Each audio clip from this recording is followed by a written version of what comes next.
Me too, Brian. How about that? Oh, man.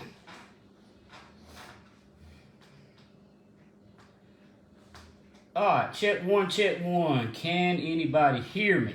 It's been so long since I've used this, I don't know if everything works on it. Somebody give me a sound check. Thumbs up, thumbs down, the bird, something, I don't care. Just let me know if you can hear me. Anybody? Somebody?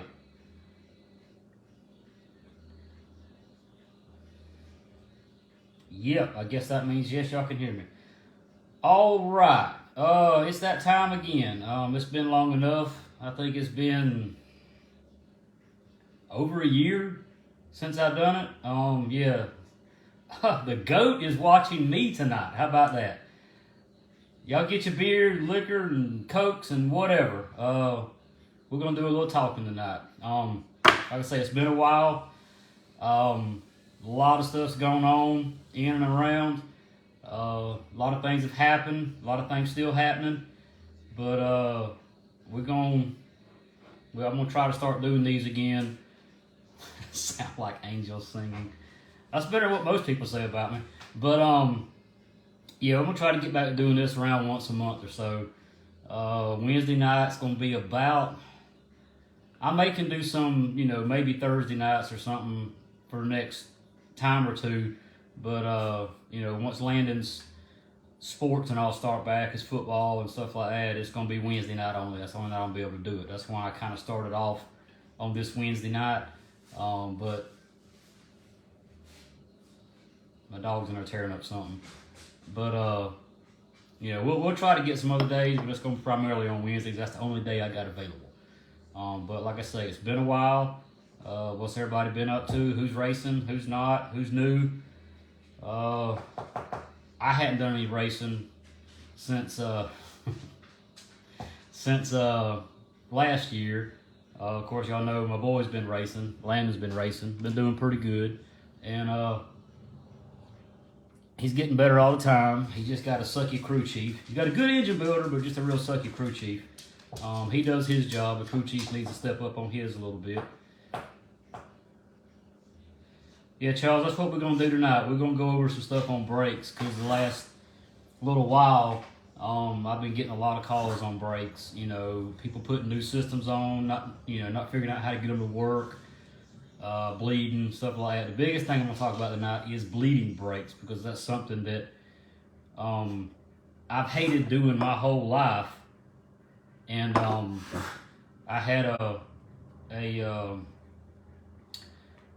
legend of the sport show me many years ago on how to bleed these brakes, and I've carried that over into many different things that I work on, and it makes it a lot easier. But we'll get into pretty much any questions y'all need on brakes tonight. But as far as brakes, that's something that's overlooked on a lot of stuff. In karting, pretty much any type of racing. You hear people all the time saying, "Oh, you don't need no brakes," but most of those people are the ones that use them the most. But the brakes are important in stock class racing, modified.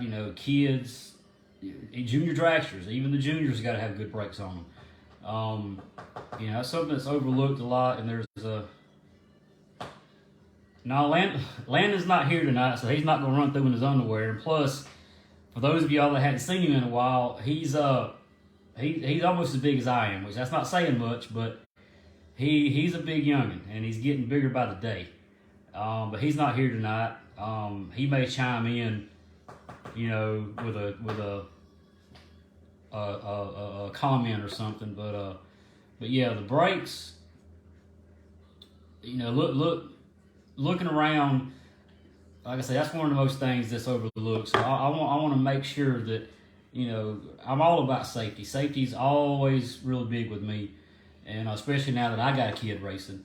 And I want to go over all the things with these parents that, maybe don't have these professional kart shops helping them. They're racing out the back of their truck, small trailer, backyard stuff.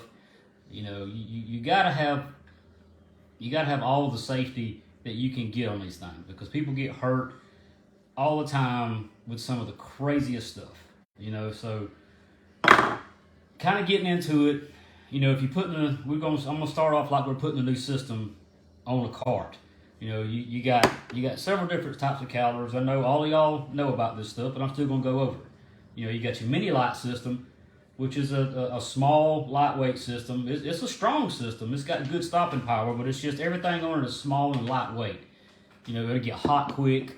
You know, it's really good for stockers. You know, all class of stockers are running ultra mini light systems.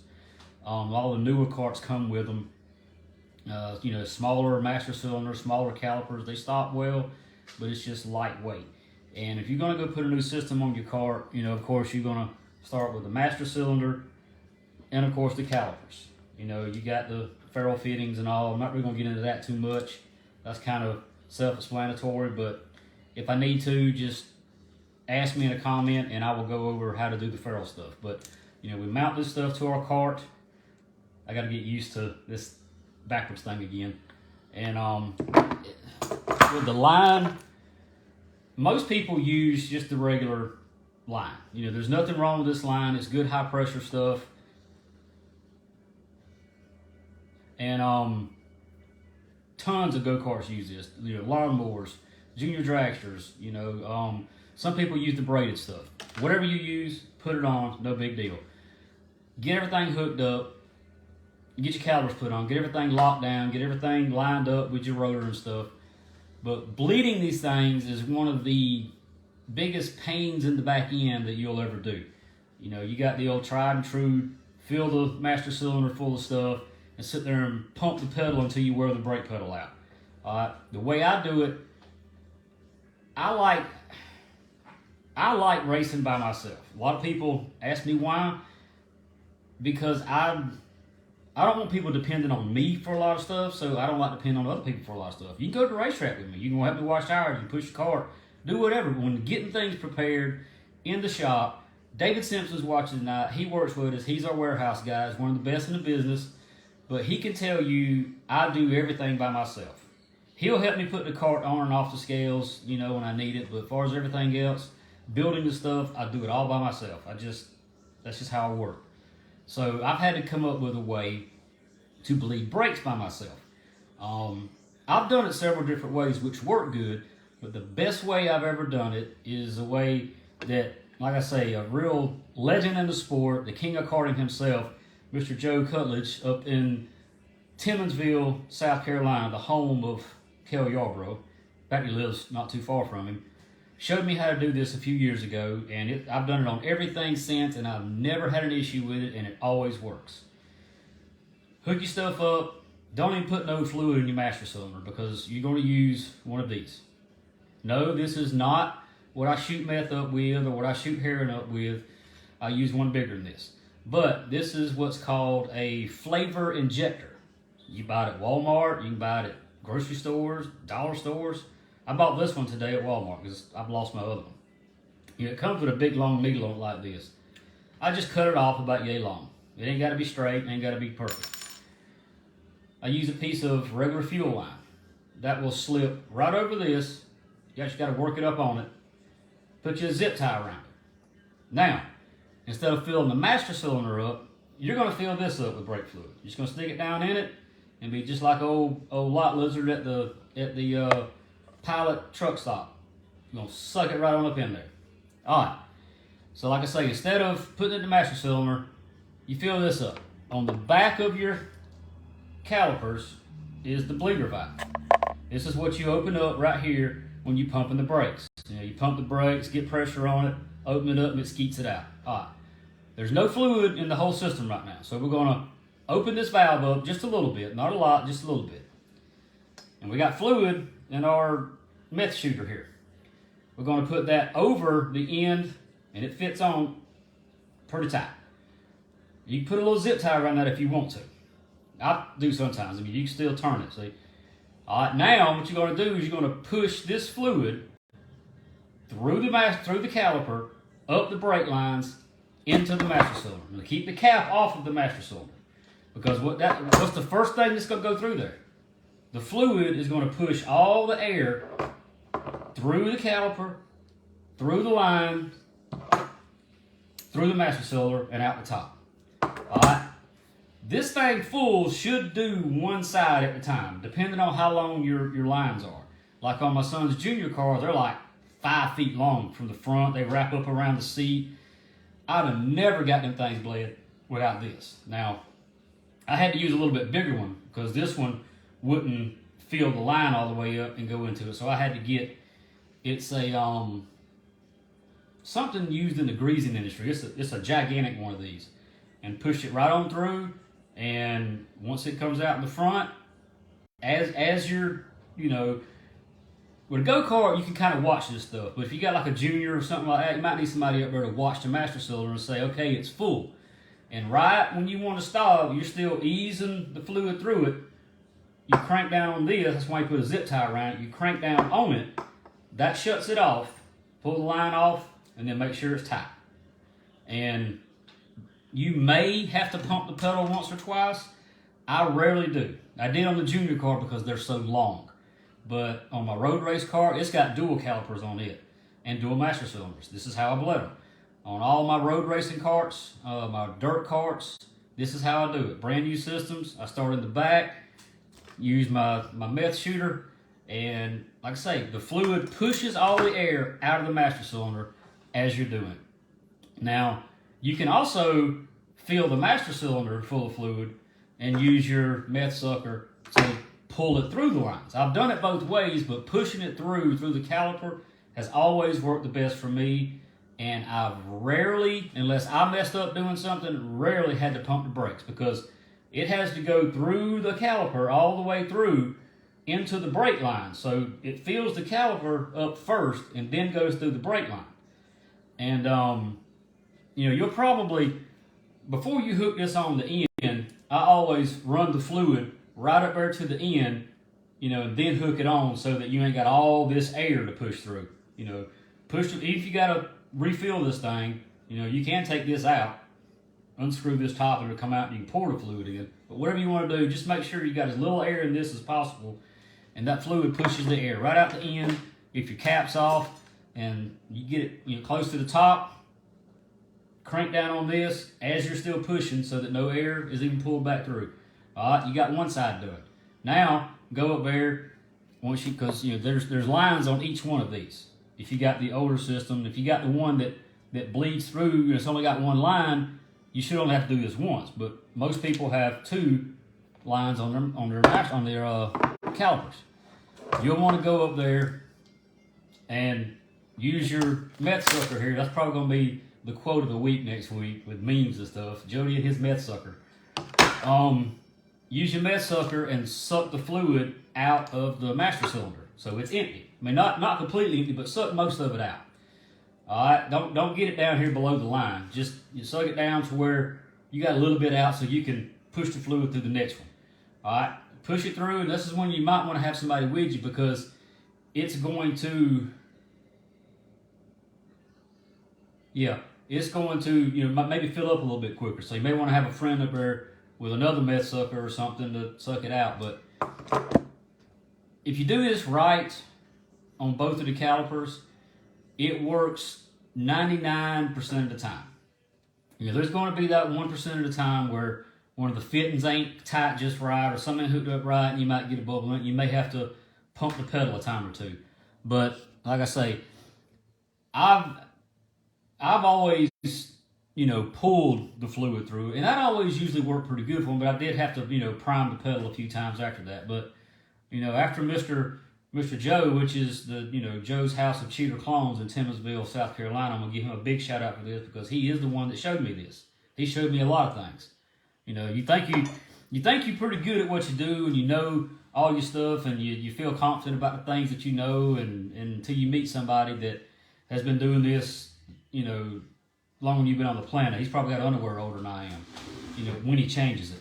But, you know, you're always up for learning something. Don't ever think that you're beyond learning. I've been taught a lot of things over the past year or so, several years. You know, people, you know, that I've come in contact with through other forms of racing and stuff. You know, always have yourself open to learn. And stuff like this, You know, most people look at this and go, man, you're an idiot. Well, I know I'm an idiot, but I'm trying to teach you how to be a more efficient idiot by using your meth sucker. But that's kind of bleeding 101. Now, you got some people that you know, will pour the fluid in the master cylinder and open up the bleed line, set the go-kart up on the wall, and let gravity take over. That works, but it takes time. You at the racetrack, you run off the track or something grabs your brake line, rips it off. Now you're going to be sitting over there pumping pedals, you know, as fast as you can in between heat races or qualifying or whatever you got to do next. You may not get the brakes bled good enough to go back on the racetrack, and you know, you could have something happen. Keeping one of these in your trailer is a good way to, if something happens, you know, one of those rare occasions where something like that happens. Hey girl, what's up? Psyche is here with me. Come here, girl. Come here. Come here. You can get up and look. There she is. She's camera shy. But, you know, you got those, you know, odd moments at the track where you need something to do quick. And, you know, the JP meth sucker will help you get that done quickly. Once you really learn how to do it, you can do it quick and by yourself most of the time. Now, if there's any questions on that, let me know. Like I say, it's been a while since I have done this, so I'm kind of shooting in the dark here most I do, because holy smoke, come on people. But I'm finna go over a couple of different styles of brakes that I think is important also, because I see a lot of people running modifieds on go-karts with stock style brakes on it. And yes, it'll stop them, you know, but people, you got to remember, modifieds not only go faster, but they have more horsepower. Your throttle sticks, and you can't reach a kill switch or your spark plug wire in time. You got to have enough brakes on it, you know, to at least slow it down before you know, run over somebody or kill yourself. You know, that's again why I go around sometimes at some of these modified races and I just cringe, you know, when I see people, you know, with little small brakes on these big high powered karts. Ooh, that's a long one.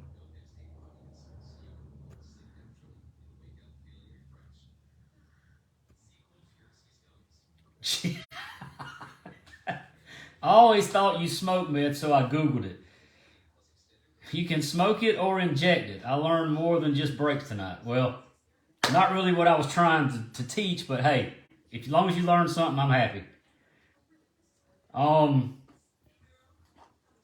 The part number for the meth sucker is go to the barbecue sauce section of your grocery store where they sell barbecue sauces and rubs and marinades, and this will be hanging on the wall, but it'll look like a big syringe. It won't have have a big thing on it. Just take your side cutters, cut it off about yay long. Where's my camera at? Oh, there it is. You know, and make sure all this stuff here is tight, because it don't come really tight, so air won't get in or out, and voila. I think it was like $3, cheap. Yeah, I'm gonna go over brake fluid in a little bit. That's an important thing also. But these little mini light brakes right here, they have a lot of stopping power. You know, you can use a little mini light setup on a modified if you want to, as long as everything is set up right. But most people are using it with the little bitty mini light rotor. These little things are lightweight, good stopping power, but they get hot really quick and they warp really easy. You know, it'll this thing will heat up and get the bowing out and whatever, and then your brakes are dragging. And if it warps just right, like, you know, what they call cup shape, it'll actually cup out like that. And then your pads won't do right, and they won't stop good. You know, so when you go to a modified, you can use the mini light calipers if you want to, but go to a good thick rotor. You know, that little bit of, even on the, I run these on a stalker. I like brakes. You know, oh, you ain't gotta have no brakes. Yeah, you do. Yeah, you do.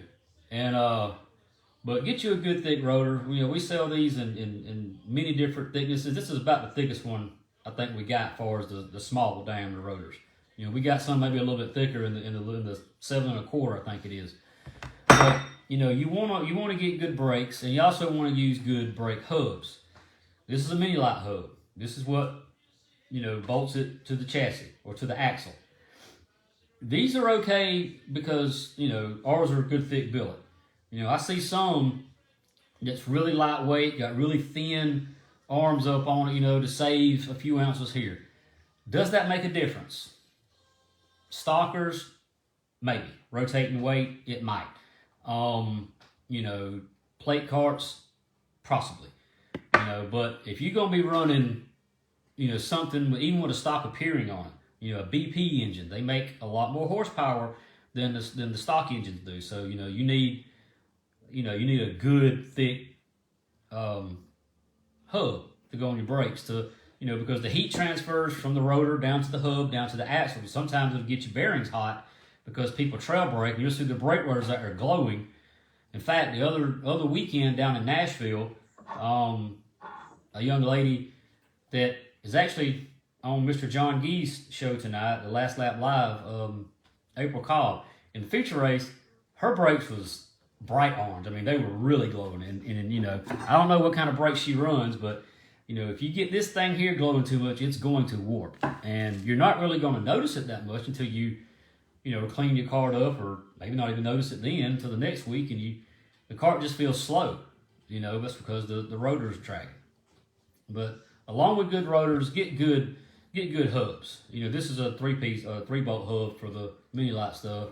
You know, get you a good 4-bolt hub with a 4-bolt rotor. You know, because heat transfer is a big thing, and you get those little skinny rotor hubs hot. You know what happens to metal when it gets hot? It loses tensile strength, and you know, just like with the gear hubs.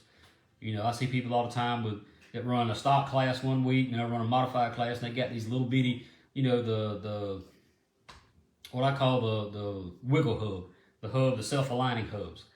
They're great for stock, but you put them on modified, and they're eventually going to break. And they're going to break at the most inconvenient time, possibly when you're leading for 2,000 to win.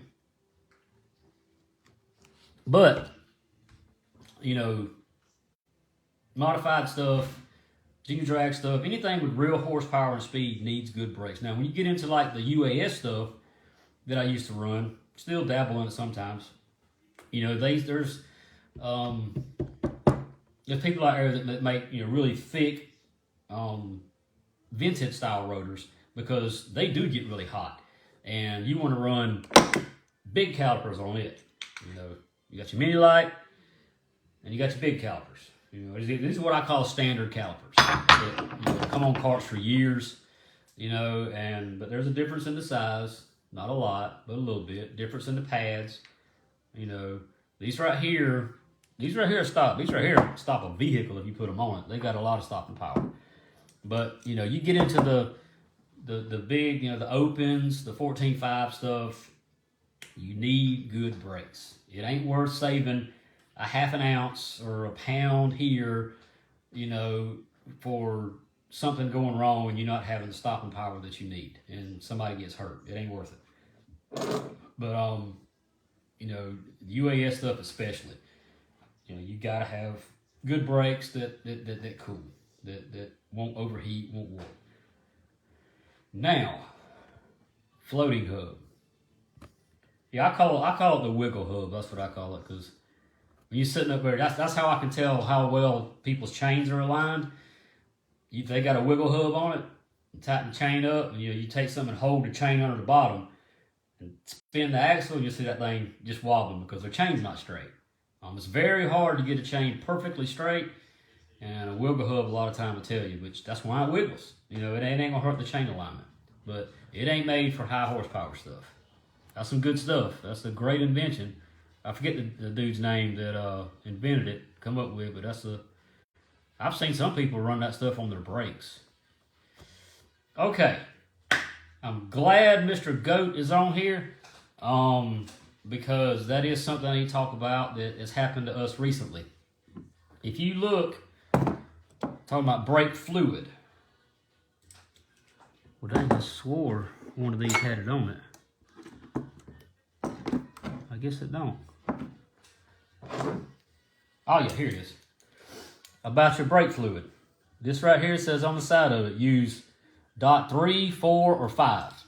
I typically use .3 in most everything because it's so easy to find. I ain't got to go to a special store. I'm lazy and I don't care. But talking to people, I have to act like I care so that y'all follow my advice. You know, one of those do as I say, not as I do things. But .3 is I've never had a real problem with anything. The only problem I've ever seen with fluid is, of course, if you're mixing it, you mix a .5 and a .3, they got different, I don't know if it's acidity levels or the way the oxygen moisture works with it or something, or straight .5, or if you get moisture in it, that'll hurt anything. .5 is a great fluid, but don't fill your master cylinder to the complete top. Now, once you get your brakes bled out, you know, you do the meth sucker, or you bleed them, you pump them, whatever you want to do. Once you get the brakes to your liking, make sure that if you're using .5, that you don't fill it to the bottom, you know, of the threads. Give it a little bit of space, because especially if you're trail braking, like on stalkers, you know, or this applies to mini bikes and lawnmowers and all that stuff too. Anything that I'm talking about here can go to any of that stuff because it's important in all of them. But like in the kart world, we do a thing called trail braking, where you're either holding the throttle wide open all the way through the corner, or you're barely lifting the throttle and you're dragging the brakes to get the go-kart to turn. And it's faster that way most of the time, not all the time. But when you're trail braking, you're dragging the brakes a lot longer than what they need to be, what they're intended to drag, so it's going to get some heat. Just like I was talking the other weekend about Miss Amber down at Nashville, I noticed her brakes were glowing. If you're running .5 in that situation, the brake fluid tends to, I guess, swell, and it will fill up your master cylinder, and I don't really know how it causes a problem, but it does. The brake fluid will swell, and your brakes start feeling kind of spongy. I thought that .5 was supposed to help with heat and stuff like that, but that's the only problem I've had recently on a buddy of mine that was at the same track that night in Nashville. He was having brake problems all night, and it was just weird stuff going on.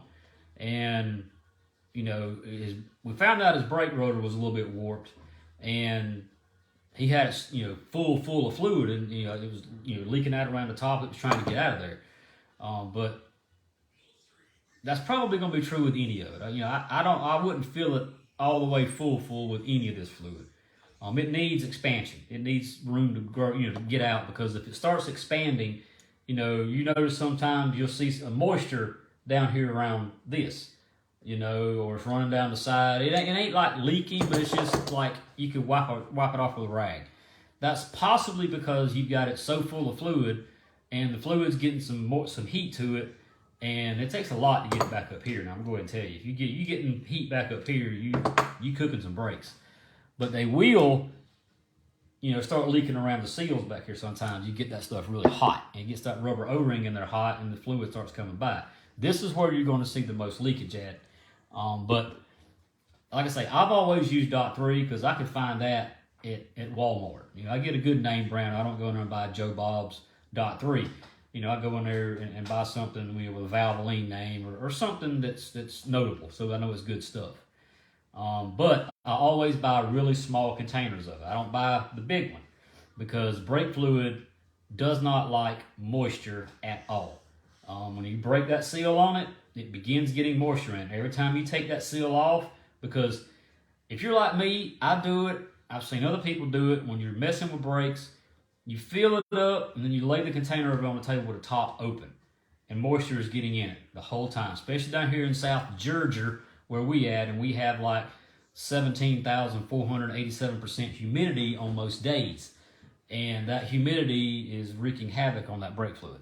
And that's why I always buy small containers, and You know, I'll keep a new container in my trailer with unopened. But if I open the seal on it, I'll use maybe 3/4 of it most of the time, and I go put the rest of it in the oil recycle bin and then throw the bottle away, because I don't want it sitting on my shelf, you know, with moisture in it, and it don't take much, and it starts messing up fluid. But whatever you use, dot 3, 4, 5, I don't care. Just don't feel your finger all the way to the top.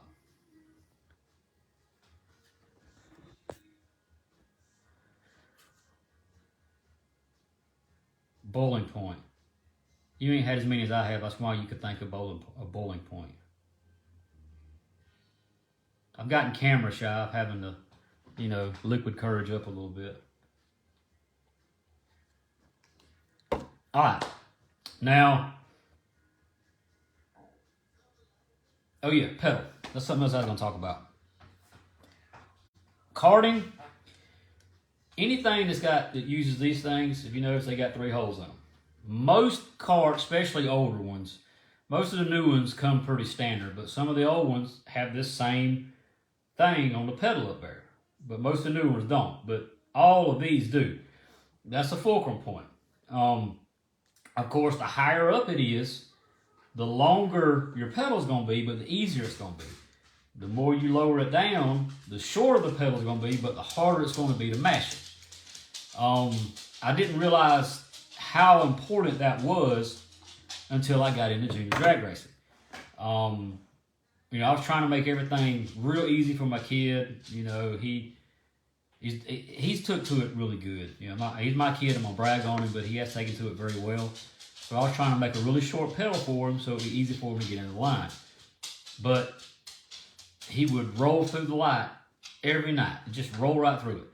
And he says, you know, I'm watching the video, he's mashing it hard as he can. That's because I had the thing moved down, and it was just, didn't have enough strength in his little leg to push it down, you know, so I had to make other improvements. But just to let y'all know that you can adjust your brake pedal by these, you know, but it's probably best to run it in top, you know, because you're going to have an easy, longer pedal, and, you know, ease of brakes is good. You need that. You don't need to have something that you got to actually stand on to make work. Now, adjusting your pads is something else that a lot of people get confused with. There's several. I'm missing some parts. There they are. Been so long since I've done stuff here. I took all the stuff back to the shop that I had, you know, hoarded here. Now I'm having to bring all the stuff back. Adjusting your pads. Normally what I do when I put a new system on is I make sure the pads are backed out all the way back. And, you know, these, take a 1/4 inch Allen and just make sure that I try to get the thing equal on each side. If you notice that one of these is a little lower than the other, I try to get them fairly even, because that's how you run the pads in and out. I mean, you can look at the pad down the side here. God, this is weird. Just make sure it's fairly even. Put all your stuff on, get your rotor on, yada yada. All right, now when you're up there, sometimes if it's a new car, you're putting a whole new system on, you're gonna have to shim the calipers apart. That's where these come in. You know, you actually put them in between it, and it sets the gap between the rotor and the caliper. You know, you want a decent little gap, I'd say 1/8 inch or so, in between the actual caliper. And I'm talking about this area, not the pad, but this area. You know, a good 1/8 inch, 3/16, you know, whatever, on each side. You just don't want it to hit. All right. Once you get all that shimmed out with your shims, and sometimes you got to use it, sometimes you don't. Adjusting these pads, I've seen some people have one of these screws run all the way in and one of them barely out. That's because that's the way the pad is wearing. Because when they first put the system on or tried to adjust, the pad wasn't straight and it's been touching one side more than the other, or something's on there crooked. You know, but when you adjust pads, you know, you'll want to, what I try to do is use a T-handle and turn them, you know, a half round at a time, quarter round at a time, both of them. You know, that way they're moving fairly easily. You know, because that's going to move the pad out. You know, once you get your brakes bled and you're sitting there doing all this stuff, when you set in the pad, you want to try to make sure that it's as even as you can get it. You know, roll the axle, make sure your rotor's straight, make sure everything's hooked up right. You know, there's a lot to setting these pads and just putting them in and out. You got to make sure that, because if the rotor's bent, you need to take it off because it's going to mess up your pads and get stuff hot and drag. But, you know, there's a standard that some people go by on how far your pads need to be off. Typically, I use a shim. That's what I use. Just like you go, I don't even know how thick these things are. I've never measured them. But I want to be able to work that shim up in there. Not slide in, not have to beat in with a hammer. That's why I got to. I just want to be able to kind of, you know, work it up in there. And once I get it set front to back, because I want to slide it back and forth. You can use something a little thinner than this, but I just always use this. You know, to make sure it's straight. Get them straight on both sides. All right, now go up there and work your pedal a little bit. You know, I would, you know, with new pads and all, new rotor, you know, I'd fire the engine up sometimes, let the engine run a little bit and rev it up, kind of drag the brakes some. You know, kind of get everything seated in, make sure everything's working like it's supposed to.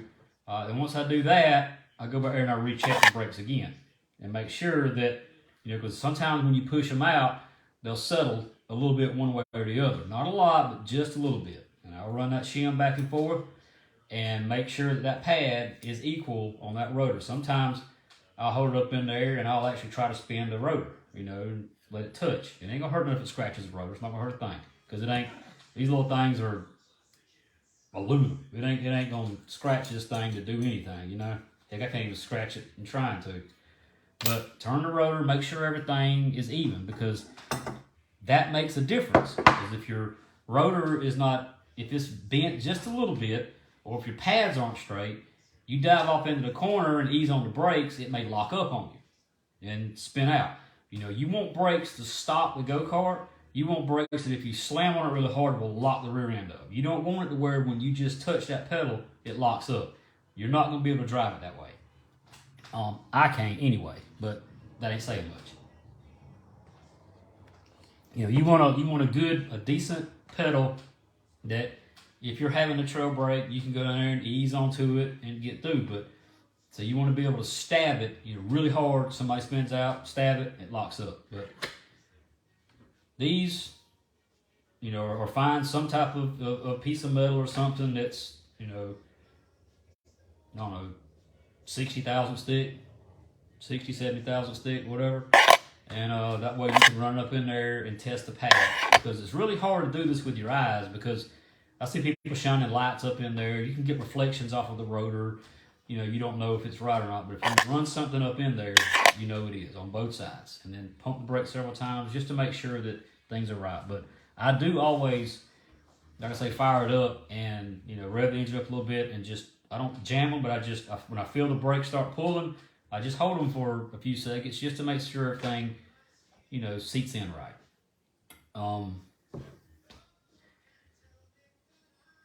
What else was I going to talk about? Y'all throw some questions up here, man. I feel like I'm just jabbering and talking about meth and stuff. What was that? Is there a better type of O-ring that resists high temps? Not that I know of. Not that I know of. I mean, the stuff that comes with these are...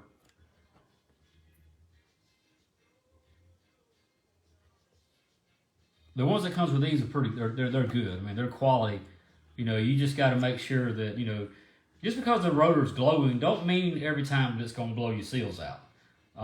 That's why it's important to have good, you know, good aluminum hubs to transfer the heat a little bit, you know, and well-vented rotors. You know, see, this rotor is a thin one, but it, you know, it'll vent a little bit better than this one will, you know, but this one will handle heat better than this one will. But after some of the races I've been to the past few weeks, you know, some people is running these rotors here that actually need something like this.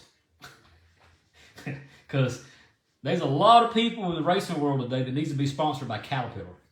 Caterpillar. God, that sounds like Ward Burton. Scare loader. But they need to learn how to either put bigger brakes on it or learn how to use the brake pedal. Because using the nose to move people out the way is getting old. I despise watching racing like that. You know, if somebody leads a race for 19 laps, a dude runs down there and just barrels over him and knocks him off the track and wins the race. That ain't how to win a race. Look at David Simpson coming up here with an answer for the O-rings. I am proud of you.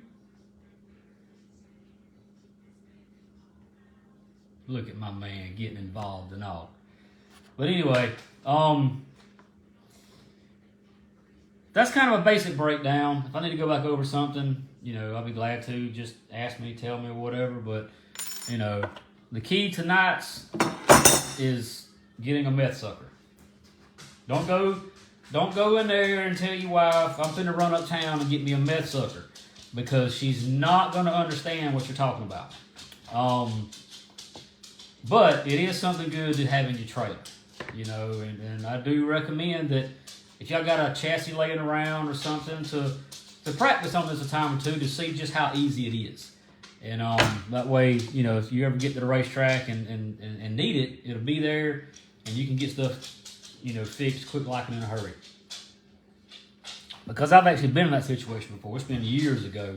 I got run off the track and a stick or something reached up there. That's where having good braided lines, you know, that actually, you know, screw in. You take this off and braided line actually screws into that because it's all made like a hydraulic line. They're a little bit better in situations like that than this line here is. You know, because it'll just yank the ferrule and all out, and then you're kind of screwed. And but I got lucky that we have plenty of time. We got it fixed, you know. But you know, get you I should have just went into town and bought like 1,000 of these things, and got a sticker made that said meth sucker on it. And somebody's gonna come up with this idea and gonna sell it. So if anybody starts selling these things online, it's my idea. I want some royalty off of it. Period. But anyway.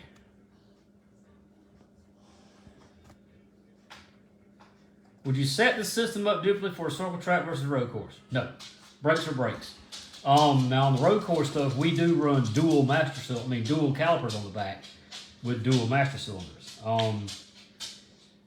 Even then, what was it? 17? God, it's been that long ago. Was it 17 or 18? The first year I went to Daytona, and we won Daytona down there. The year I won, I had no brakes. The seal blowed out on them. Daytona, you don't use a lot of brakes unless you're drafting in traffic. And going into turn one, you're running, you know, 85, 90 miles an hour. You got to get slowed down to about, you know, between 45 and 50 to go through turn one.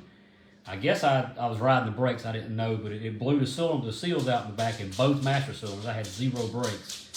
And but that's when I learned how to drive the track, because I was overrunning every corner there, relying on the brakes too much, and I should have been backing the corners up. But we run the same style systems, and you would set everything up the same way for even if you was doing sprint racing, you know, versus the road racing. Brakes are brakes. You just got to make sure you got them. Now I would run heavier duty. I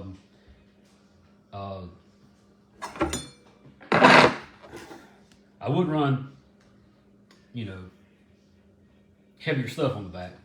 I just had a complete brain fart. I forgot what I was even talking about. Anyway, yeah, you set them up the same.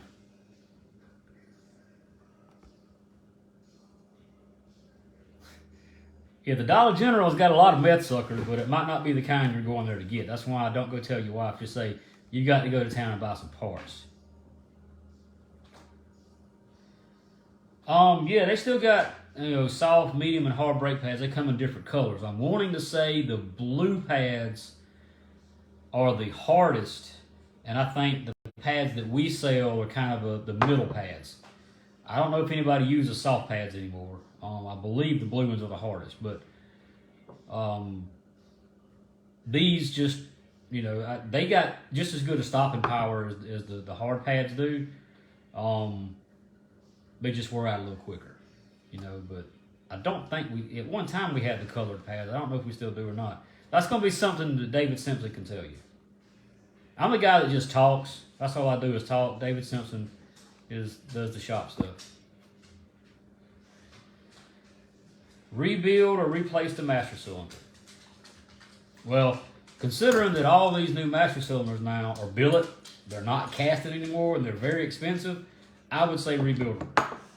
I've never had a problem rebuilding them. I don't know many people that's ever had problems building them, unless it's not done right, or it's just, it's got some kind of, the dust cover here come off, and it got dirt up in it, but you can rebuild them. Nothing wrong with it. No, I'd run the medium brake pads on everything I do.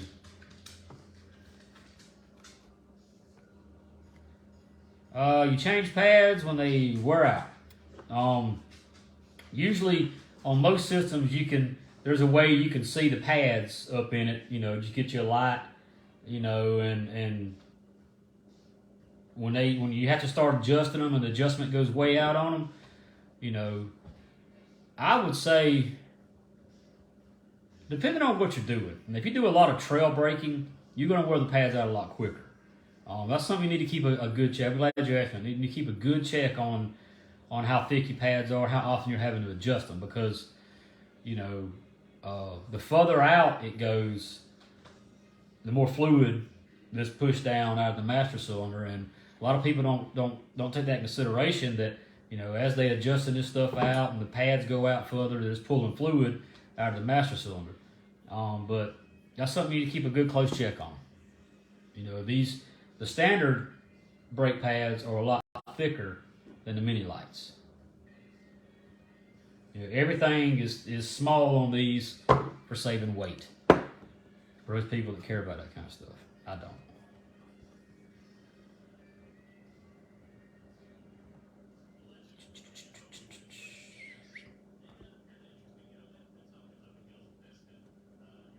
All right, any more questions on stuff?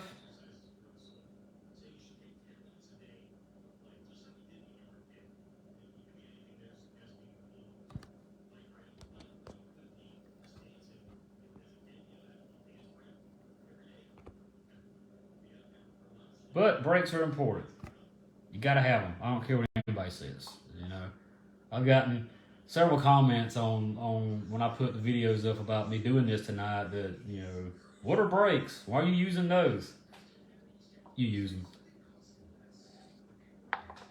You use them. Quit lying to people.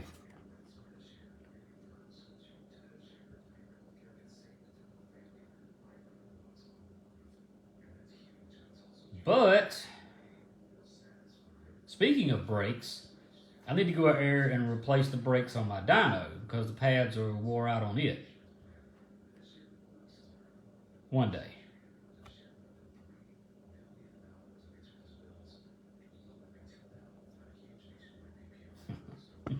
That's funny.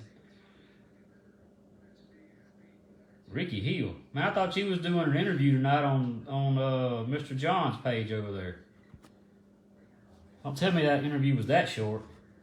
Y'all gotta talk more, man. Remind everyone bleeder goes at the top. Oh, yeah. That's something Tony brought up there. When you put your calipers on the back, the bleeder, I'm gonna have to kind of agree and disagree with you on this one. I've run them both ways, but it's better for them to be at the top. But I have run them both ways. It's just something that personal preference, but these are designed to go at the top so that it pushes air, so that the air, air is always going to rise. With the channels in here, if there's a bubble in it, you got a better chance of the bubble coming out up here because air is going to rise at the top. That's why engines, in cars sit with kind of an incline because there's a bubble in the water system. It's going to work its way to the top. but that is how they're designed to do. I have run them on the bottom, but again, this is a do as I say, not as I do thing. But put the bleeders on the top.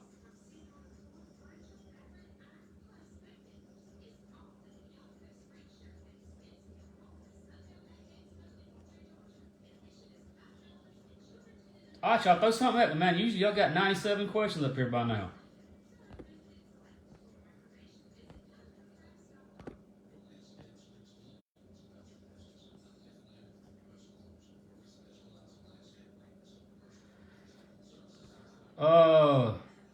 Okay. Oh, there they are. Anyway, what's the easiest way to get the brake line inside of the frame rail? Buy a chassis that's already got it done for you. I've honestly never tried to do that. I've never. There was one chassis I had that it went in for about that far. It wasn't that it went over to the right side or anything, but those chassis just got the brakes on the right side that run through the frame rail. And my suggestion for that is either buy one that's already done or take your time. I've never done it. Next week, this is going to be done about once a month. Because I still got, I don't have enough topics to do this every week. I probably do, but I don't want to do this every week, man. We'll do it once a month, but I don't know. We'll think of something. When you get a chance, check out Mini Bike Action. I guess that's a forum. Sure. Most time people just add me to stuff like that. But yeah, I will check it out. Ideas on teaching a junior to trail brake. I had a hard time teaching a 15-year-old how to trail brake, Tanner Hamilton, but he learned how to do it and got pretty good at it. That is a good question. The biggest thing is teaching juniors not to hold it wide open under all circumstances. I seen this a few weeks ago. I don't know. I'm not going to try to accuse or assume anything. Don't know if he was told that or if it was just his instinct to do it. But man, that was, I think, 4 or 5 times in practice. He'd come through turn 1 and 2, get out of the groove and hold it wide open and hit the tire wall head on. I mean, it was hurting me watching it. You got to teach these kids that, you need to put the pedal to the metal, but you get out of the groove, run off the track, or see somebody spin out, finishing second or third is way better than upside down in the tires. But teaching them to trail brake, that's going to be something that's going to be, if they run in red plate, I say when they get up in purple or blue might be your best chance, because these young kids, these red plates and green plate kids, they have enough on their mind just, staying in the black, not spinning out. My only opinion with that would be, go to a practice, or during practice, whatever. Put a cell phone in his pocket, put some earbuds in his ears, call him and talk to him. You can't do this while you're racing because you'll get thrown out. You can't do it while you're junior drag racing either because we got in trouble for it. But talk to him and walk him through it. It's best to do it like if you're at a practice, like a track practice day. Somebody rents the track, or the track has an open practice day or whatever.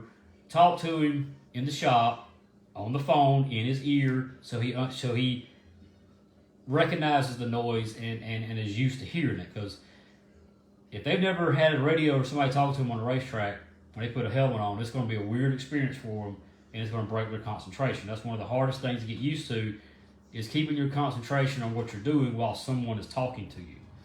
But do it in a practice day. Work with him at the shop with his helmet on, or at your house. Let him sit over on the couch and talk to him so he gets used to hearing it, and walk him through it. That's going back to the pedal thing that I was telling you about. about having a pedal that's easy to push and easy to apply the brakes, but not all the way down to the floor. You know, you need a good pedal. You need an easy pedal, but you don't want the brakes to lock up as soon as he touches the brakes. You want to have to push the brakes. So, you know, with a junior car, I typically like to set the brakes a little harder than I do for an adult, because I just think they need brakes more than an adult, because I want them to stop. Yeah, something happens to them, I want them to be able to stop. But like I say, just talk him through it, walk him through it during the practice, explain to him, show him, get him on the go-kart and talk to him, say, you know, hold it wide open. This is in your shop now. Not nothing running, but you're sitting on the floor of your shop with his helmet on. You're standing behind him, and you know, you go down the straightaway, you're wide open. You get in the corner, you know, you want to ease the brakes and walk him through it so he understands it. That way, when he gets to the track, he has an idea of what he needs to do. But that's something you can try, because everybody's got, you know, earbuds and, you know, headsets that'll fit up under a helmet easily, and most of them he can talk back to you, you know. So, because that's what we done with Landon when he first started. I didn't need to, because after the first couple of runs, I was like, man, this kid knows more about this than I do. He was only 7 when he started, but you know, stuck a phone, you know, down in his suit, and he had earbuds in. He could talk to me, I could talk to him, and that was one time I wish there was some way I could have recorded the stuff he was saying, because I made him red light one night, and he was really good at cutting lights from the beginning, because he practices a lot, you know, on the phone and stuff. But I said something, and he jumped and red lit, and I'm not going to tell you everything he said going around the track, but basically he told me I'm fired. I'm not working with him no more. That Mr. Charlie's now his crew chief, and that's the first red light he's ever cut in his life. And it was funny, but I can't repeat everything he said because we'll get in trouble. Being good brakes are very essential for UAS. You gotta have them. You gotta have them. I hope I didn't make your buddy mad a while ago on your post. I was just kidding with him. But brakes, gotta have them. I don't care what kind of racing you're doing. You gotta have brakes. You know, and they gotta be well kept. You know, as far as maintenance on these things, you hear all these people talking about you cannot wash a go-kart with water, yada yada yada. I got videos and picture of my kid out there washing my UAS cart with water, but you know, you got to make sure that all the important stuff's dried off. You know, fire up the engine, let it dry itself off. Any water that got in anything, it blows it out. Air hose, blow off your brakes. You know, and you know, I make sure that the rotor. You know, I don't like putting WD-4 or anything like that on the rotor. But you know, make sure you wipe all the water you can off of it. Surface rust is not going to hurt anything, but if it starts pitting, then eventually heat can mess things up and all. But you know, keep things blowed off, keep things washed off, you know, because dirt getting all up in here behind stuff, you know, usually don't hurt too many things, but you still want to keep things clean just in case.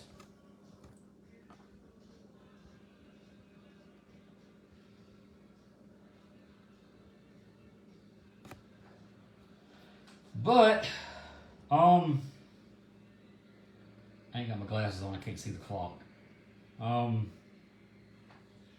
In the words of Forrest Gump, that's all I got on that. But, like I said, any more questions on anything? It got to be on brakes. But as far as the next topic, ideas on, yeah, you know, I done that one.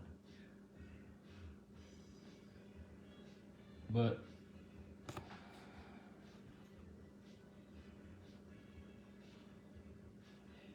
well, Dash, you tell your son thank you for watching my show. I hope to get back to doing more of them. I am also going to get into doing stuff at the shop, you know, small little how-to videos and stuff. And,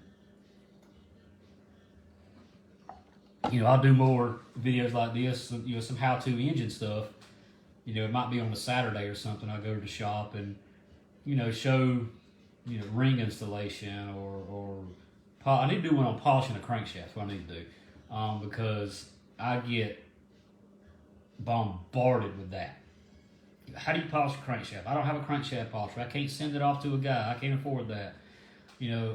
That's fine. That's one thing I will do, is I may do it, or I might go to the shop one night and start a show a little bit early, like 7 o'clock or something, and show the basic DIY way of polishing a crankshaft. But the one thing that you do need when you get into polishing the crankshafts and setting oil clearances like that is a micrometer. I've bought some from Harbor Freight. I've bought some from Lowe's, and I compare them to the real high dollar stuff that we got at the shop. They're not bad. Just use the same micrometer always. They all come with a little gauge, so you can check them. Check them often, and use the same one. And when I say they're not bad, they're within a tenth of everyone I've ever checked against our stuff. Some of them, I think the one that was the closest was the Harbor Freight one. That thing was like $9. It was cheap, but it's also very lightweight and very flimsy. You drop it, throw it in a toolbox or something or whatever, I think it will uncalibrate itself pretty quickly. But micrometers, that's something I think I'll do. And one Saturday when Landon ain't racing, or heck, I might have him up there with me and let him polish one and show you just how easy it is, because he's done it. That'd be a good topic to do. Like I said, I'm gonna do carburetors.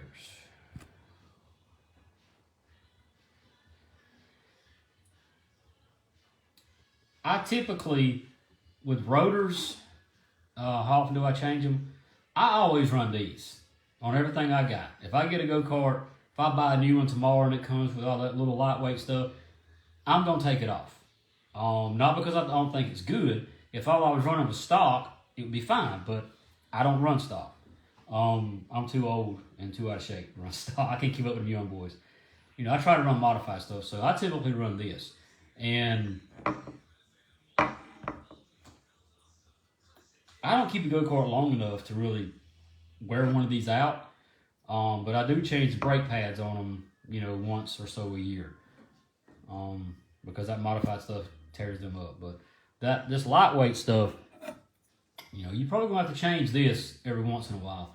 Like I say, that's where keeping up with stuff like this, getting your pads set right, and holding it up in there, and don't try to spin the axle, but turn it slowly. If your rotor's warped, this will tell you, because it'll stop. So if your pads are not moving, it's going to be your rotor going in and out. And it don't take much.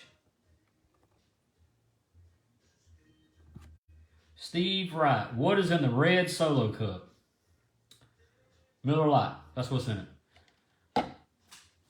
Y'all didn't know that Miller Lite is made about a mile down the road from my shop. Yep, been made in Albany, Georgia since 1979. So I support them. But you'll never see me do a video on mounting a body. Why, you ask? I don't have enough bleeps for the bleeps that you'll hear from mounting a body. That's one thing I hate doing. Dave Simpson tell you that too. He has seen me throw a many of tools and 2x4s and stuff across the shop from mounting bodies.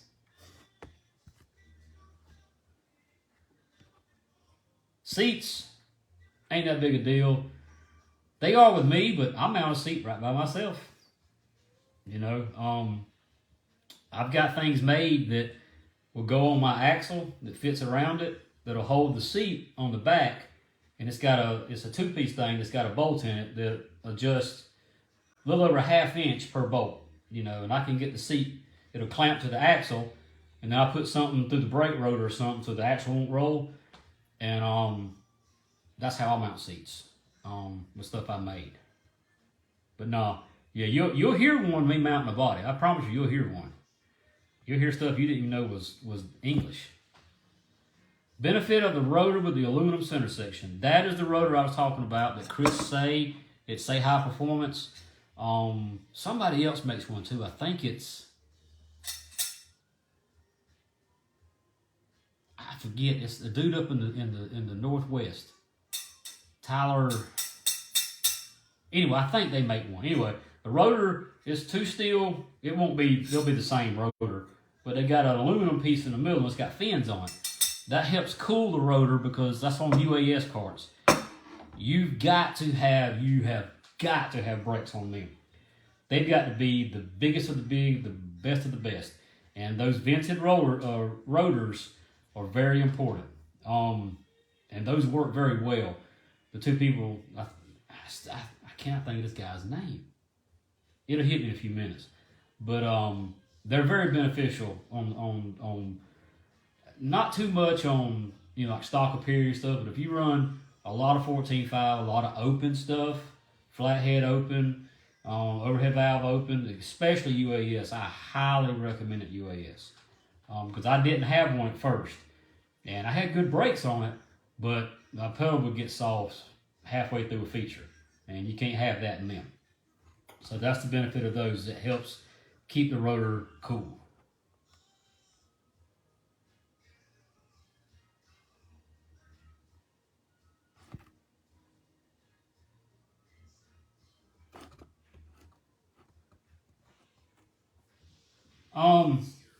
I've never filled, when you need to add 40 pounds, guys told me to fill the frame with sand. Never heard of this, that it will still let the frame flex. I've never used sand. I have used shotgun lead before, many times, especially back in the straight rail days. You pop the bumper out.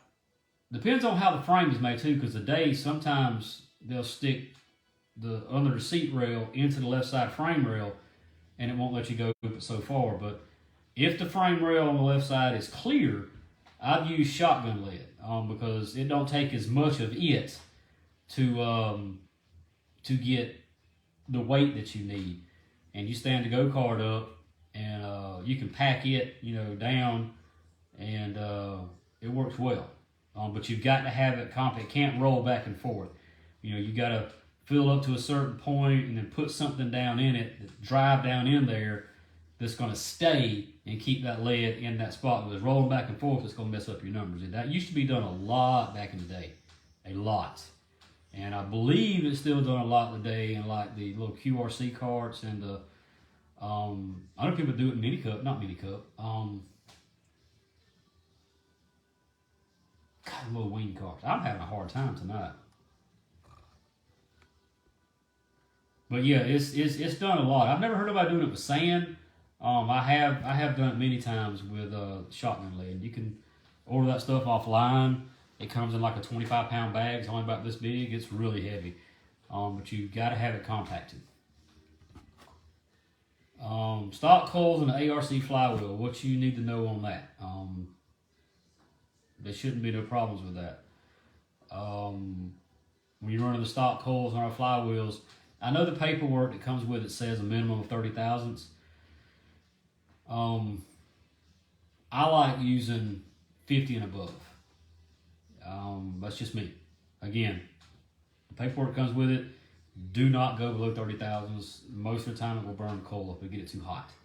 I use 50 and above and don't have a problem.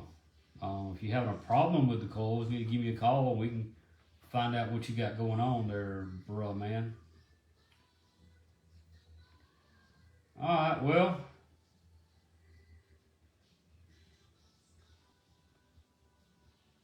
But yeah, I've never heard of anybody putting sand in it.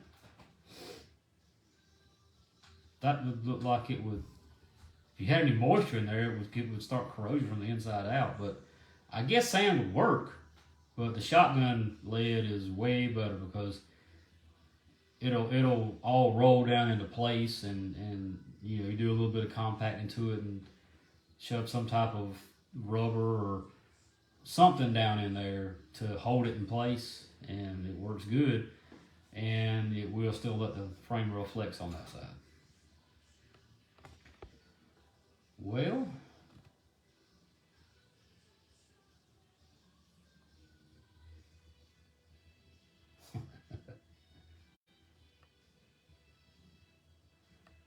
I think that's carburetors.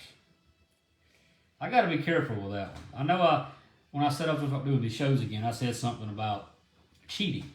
I will go over the topic of cheating. I'm not going to tell you how to cheat. You call me on the phone, I'll tell you whatever you want. But doing it on this, I don't like doing that. But one thing I would like to talk about with cheating is stuff that, tech men need to be looking for. I'm not trying to call nobody out, but it does irritate me when people call up. My son runs in the green plate. We're on a 8-9-year-old chassis. We've run the same tires for 2 or 3 weeks. Man, we're getting light. They're cheating on me. Not necessarily.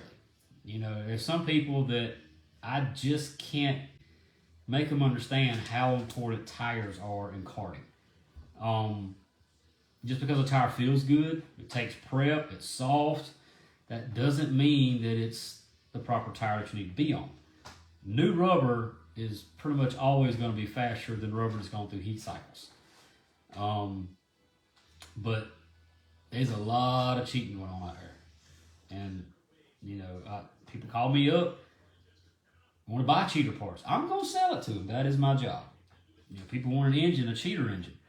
I'm going to sell it to them. I refuse to sell a cheater engine in any of the plate classes. So if you want an engine from me and you run a plate and call me up, hey man, build me. No, I will not. I will not build cheater kids' engines because that kid don't know that he's cheating. He wins a race and gets caught. Wins his first ever race. Been racing for a couple years, wins his first ever race, and gets thrown out because daddy wanted to cheat a little bit. It don't hurt daddy, but it hurts the kid. And that's not what I'm about. But yeah, cheating is a topic that I would like to cover. I'm just trying to figure out a way I can do it without calling people out and without pissing off a lot of tech guys. Because I'm not trying to call nobody out, I'm just trying to make people aware. Will it retard with more gas? Yeah, that's the cool question. From my testing, the wider the gap is, the more the coil is going to retard as the RPMs go up. From what I've tested, at 30 thousandths, you get X amount of retard. At 60 thousandths, you get a little more. At 80 thousandths, you get a little more. And plus, when you run that gap at 50, 60, 70 thousandths, nobody knows what's perfect. The dyno will tell you. And yes, I still, when I send in like a AKRA stalker, which I don't like building them, I hate them, but an AKRA stalker, a plate engine, whatever, I take it to the dyno with a certain coil gap. Usually, the smaller plate, the more timing I use and the bigger gap I use, because that wide gap is also going to cut down on magnet drag. But I get the engine tuned where I think it's the best, and I'll still play with the gap. Normally I'll lower it 10 thousandths and I'll raise it 10 thousandths. Most of the time it goes right back to where I had it to begin with, but sometimes it'll like a little less, it'll like a little more. But just remember, the wider gap is going to retard the timing a little more as it goes up. You set it at 30 static, it might be backed up to 26 at 7,000. Some retard more, some retard less. That's why on a dyno you need to play with the gap a little bit. Set it at a certain thing, tune it, lower it 10 thousandths, try it, raise it 10 thousandths and try it. And that'll tell you where you need it to be. Because some of these flywheels don't, some of these coils don't all work the same. EC versus McCooney. I guess you're saying Tilliston versus McCooney. I'm a Tilliston guy.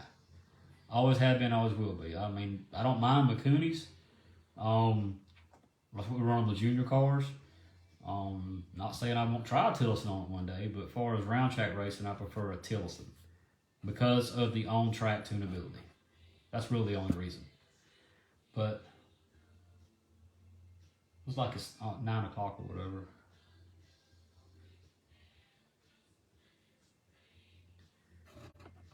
How much changed on the carbs from the video? Not a lot. I work a little bit with air passages a different way, but the carbs I sell on the shelf are as up to date as we can get them. Um, the shelf carbs, you know, the DJ2224s, like for the AKRA stuff, they're pushed.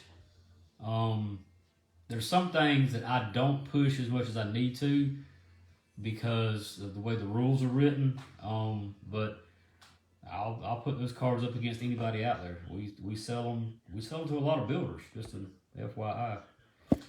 But anyway, looks like it's around 9. I can't quite see the clock. Oh, I'm in my kitchen right now. I moved from the front room to the kitchen. I can't see the clock. I got my contacts in. But anyway, that's about all we got tonight. And I'll look it over some of this stuff. Anything I didn't answer tonight, because sometimes questions show up that don't, you know, they'll show up later on. They won't show up in this. But I hope I covered everything tonight with brakes. You know, it was just kind of a baseline thing, not really getting too in depth with it, just to show you a little bit of how to set things up, easier ways to do things, and maintenance and stuff. But if you got any more questions on it, you can, you know, ask them in here or send it through our, you know, a private message. 9:15, thank you, sir. And send them through private message, or you can, you know, send us an email on something at customer service at arcracing.com. You can give us a call at, you know, 800-521-3560. You can contact me, you know, through my email, through my messenger or whatever. We're easily and readily available. We answer the phone. We don't have an answering system. But, you know, you got any more questions on this stuff, I'll be glad to talk to y'all tomorrow or Friday. But for the first show we done in over a year, I believe, I think we've done pretty good, and I will get better again. I'm a little rusty right now.